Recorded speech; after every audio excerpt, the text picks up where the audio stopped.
adelanto un día en la convocatoria a Maximiliano González, con quien vamos a hablar. Él es realizador, documentalista, ya vamos a charlar un poquito con él, y uno de sus trabajos, el que un poco nos acercó a él, es esta historia de Joao Goulart, el presidente que fue depuesto por un golpe de Estado hace exactamente, se van a cumplir 60 años el 31 de marzo, y el documental Joao Goulart en Argentina, la muerte de un presidente, es una forma muy interesante de entrar y de mirar esa parte de nuestra historia en Latinoamérica. Y está en línea, le agradecemos muchísimo la posibilidad de charlar un ratito. Maximiliano, muy buenas tardes, ¿cómo estás? Alicia Rivas te saluda desde la radio de la universidad. ¿Cómo estás? Por suerte, muchas gracias por la presentación y por el llamado. Gracias por atendernos. Además tenés historia con Misiones, ¿no? Contanos, arranquemos por ahí. ¿Cómo es tu vinculación con la provincia? Tengo una historia tan grande que yo soy misionero, yo soy de Puerto Iguazú. Ah, mirá.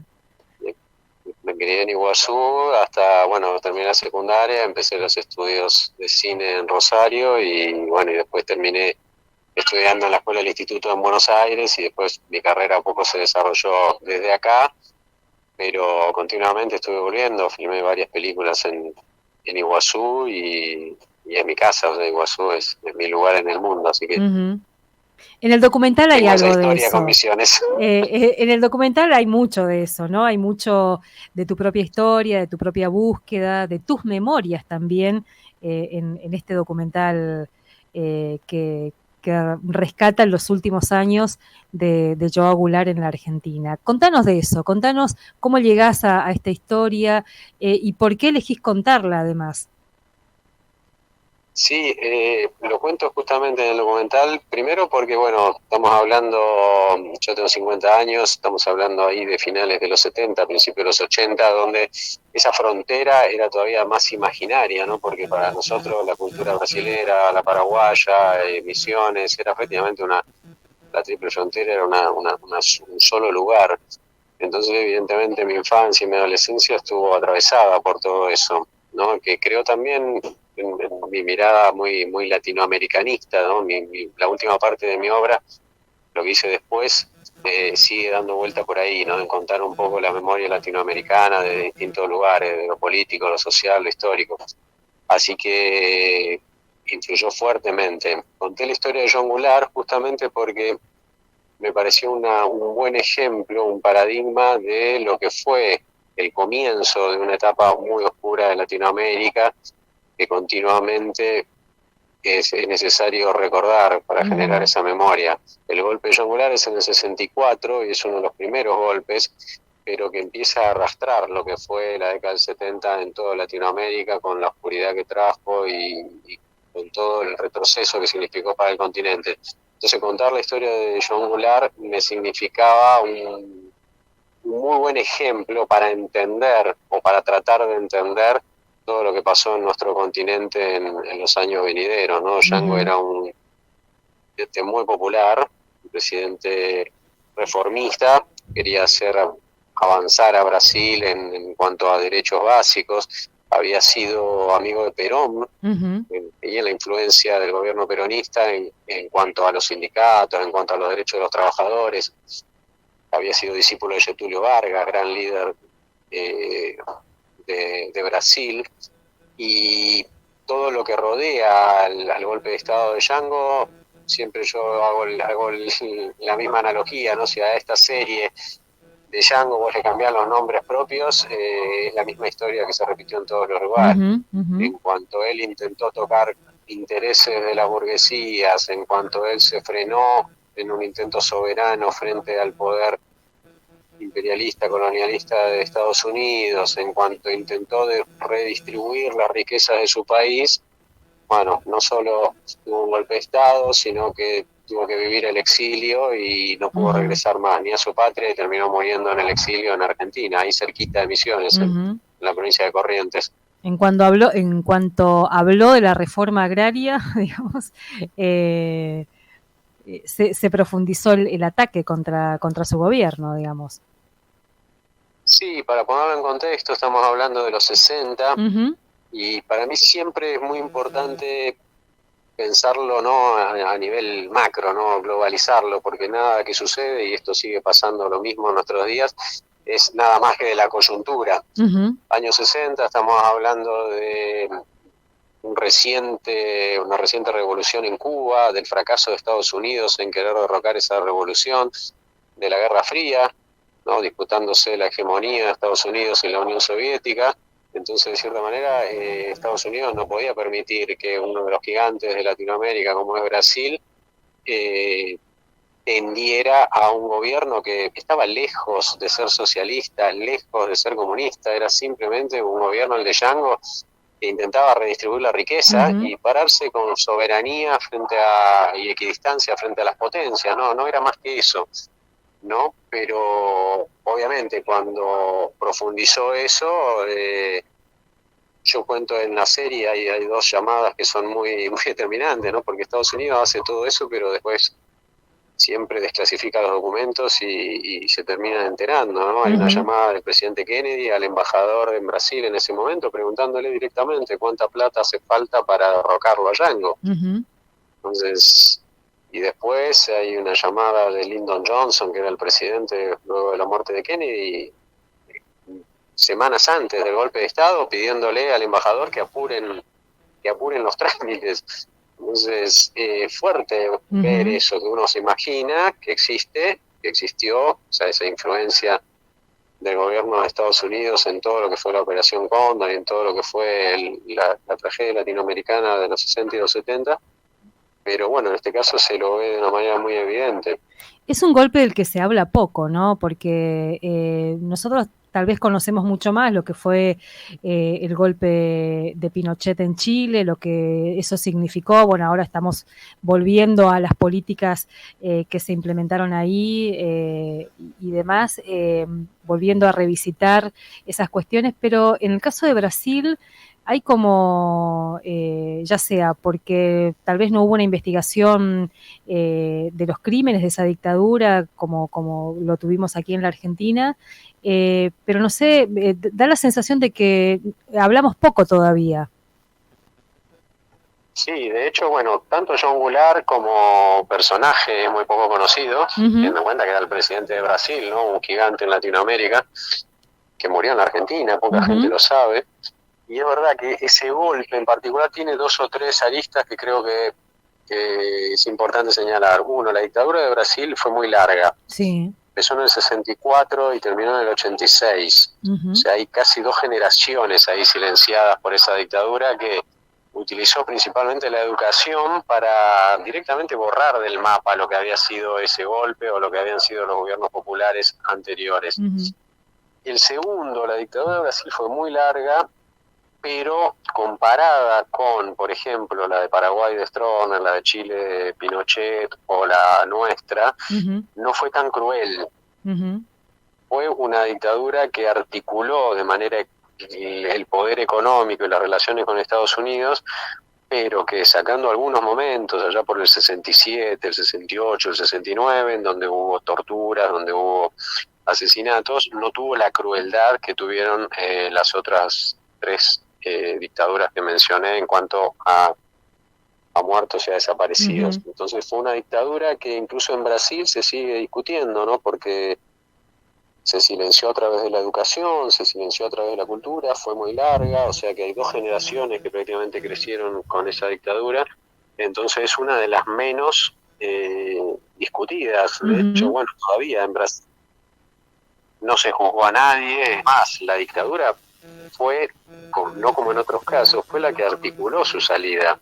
Claro. Porque la dictadura Brasil incluso puso al presidente que venía después. Antes de irse, promulgó la ley de la amnistía para que todo lo que pasó antes no se pudiera juzgar. Y también los gobiernos populares que vinieron después en Brasil, de cierta manera, articularon para que eso sea así, porque los gobiernos populares tampoco investigaron esa dictadura, tampoco la juzgaron. Entonces, cuando no hay memoria, cuando no hay verdad y no hay justicia, de cierta manera esto se va diluyendo, y en Brasil es muy, muy notorio eso. Vos marcás ahí en tu documental, sin embargo, el rol que tuvo esa dictadura para lo que después conocemos como el Plan Cóndor, digamos, ¿no? Y ahí es interesante ver desde el tiempo de duración de esa dictadura y los roles que fue tomando a lo largo de esas décadas.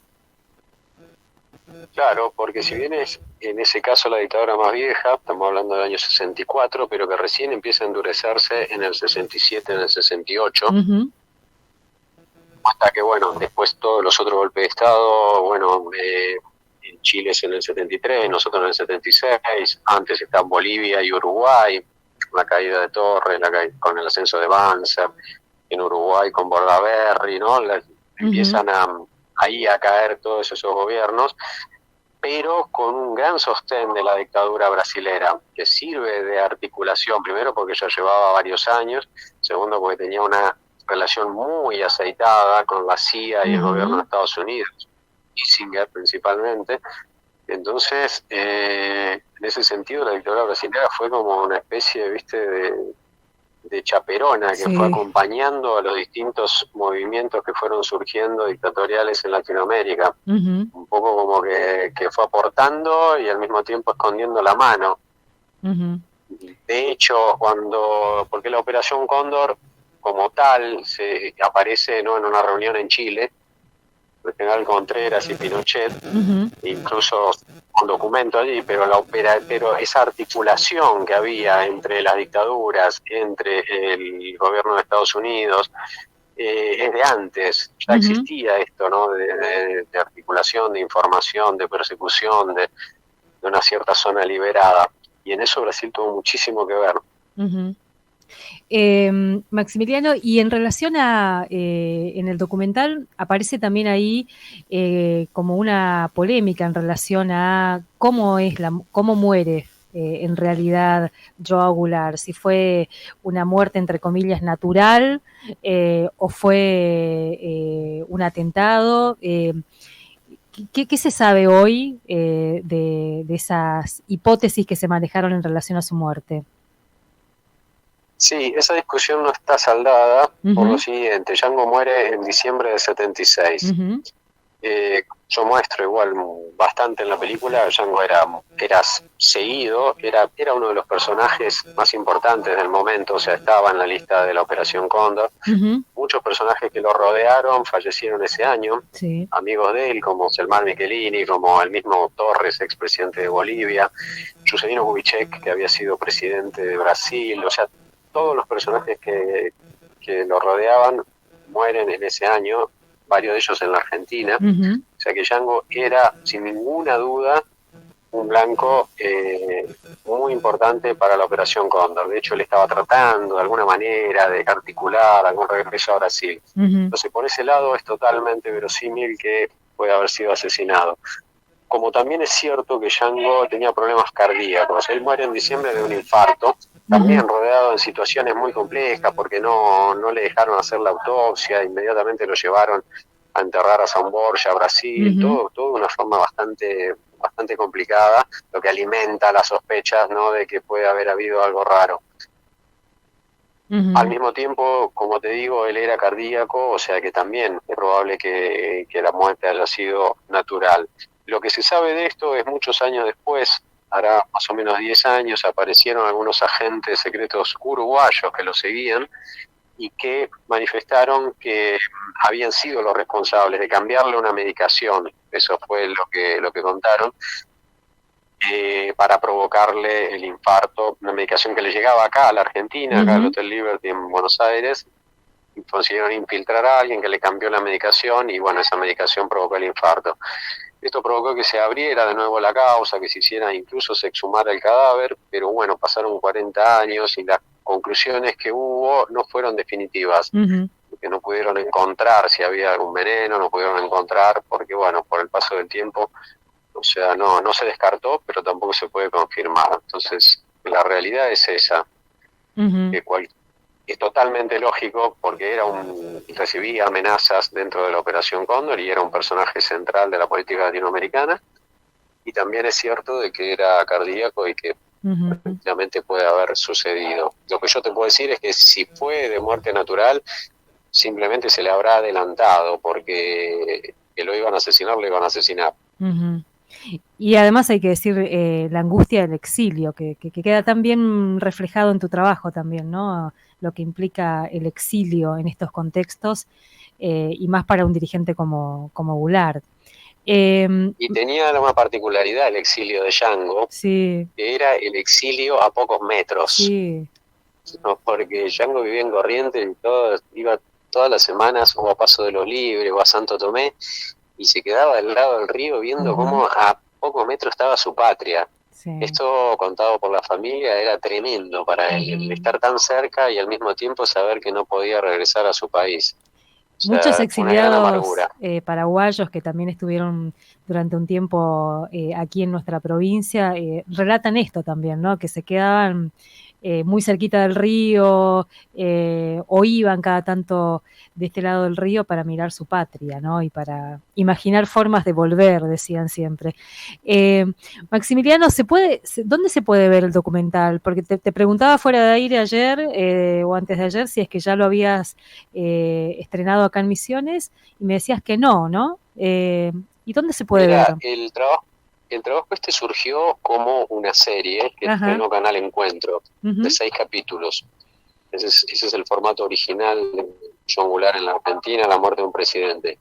Después, estamos hablando porque este es un estreno ya de hace un par de años, como tenía muchas invitaciones así para ciudades y proyecciones así, y el formato en serie de 6 capítulos es muy complejo de exhibir, hicimos una nueva edición de 1 hora 50, ¿no? Que resume un poco la serie y cuenta la historia. Esos 2 trabajos están liberados, por ejemplo, dentro de la plataforma Contar, que es la plataforma del Gobierno Nacional, pero la forma más sencilla es entrar a mi canal en YouTube. Yo todo lo que apenas tengo los derechos lo libero y están en buena calidad, gratuitos y se pueden ver ahí. Es Maxi González Cine. Y pueden ver no solo esta serie, sino pueden verla en el formato largometraje y pueden ver el resto de las películas y de las series que he hecho a lo largo de estos tiempos. O sea, Maxi González, las 2 con Z, Cine, en YouTube, y pueden ver en buena calidad todo ahí. De paso se suscriben al canal, también podemos decir. Maxi, mil gracias por este tiempo y bueno, gracias también por el trabajo, que es una forma de meterse en esta historia reciente que además sigue aportando una cantidad de elementos para pensar nuestro presente, ¿no? Hay ejes y temas que tienen una actualidad que son realmente muy necesarias de seguir problematizando. Estoy terminando en este momento, bueno, en octubre del año pasado estrené otro largometraje que se llama Víctor Heredia y Latinoamérica, en donde cuento la obra de Víctor Heredia en relación a Latinoamérica, cómo los hechos políticos influenciaron su obra y cómo su obra se transformó en himnos. Te cuento esto porque está en sintonía con esta mirada latinoamericana y política y de derechos humanos que también tiene la serie de Django. Y estoy terminando ahora una nueva película que, bueno, en el contexto trágico que estamos viviendo va a ser bastante difícil de estrenar, pero haremos lo posible, que se llama La memoria y la niebla y que cuenta no solo la historia de John Goulart, sino la historia de Selmar Michelini, creador del Frente Amplio, también asesinado en el 76 aquí en Buenos Aires, de Juan José Torres, presidente boliviano, derrocado por Banzer y también asesinado acá en Buenos Aires en el 76, y cuenta todo el hallazgo ahí para los amigos y compañeros de Paraguay, todo lo que fue el hallazgo de los archivos del terror. Los archivos del terror es un descubrimiento que se hizo ahí a metros en Lambaré, cerca de Asunción, en donde en una comisaría se encontraron los documentos del Plan Cóndor, los primeros documentos, ¿no? Porque todos sabían que existía esta operación, pero no había pruebas. Y allí se encontraron todos los documentos que daban fe de cómo actuaban, ¿no? Estas reuniones y cómo infiltraban y cómo coordinaban entre los generales y los presidentes para secuestrar a tal o cual, ¿no? Entonces la nueva película cuenta un poco todo esto. Ay, ojalá lo puedas estrenar y lo podamos ver también acá. Maxi, mil gracias, ¿eh? No, a ustedes por el llamado, por el interés y por también visibilizar todas estas temáticas que, como digo siempre, lamentablemente tenemos que seguir filmando todos los días porque la construcción de memoria es un trabajo permanente para entender quiénes somos, por qué nos pasó lo que nos pasó y para principalmente lograr que las nuevas generaciones lo conozcan y para que no nos pase nunca más. Totalmente. Mil gracias, ¿eh? Un abrazo. Hasta luego. A ustedes, un abrazo. Chau, chau. Hablábamos con Maximiliano González.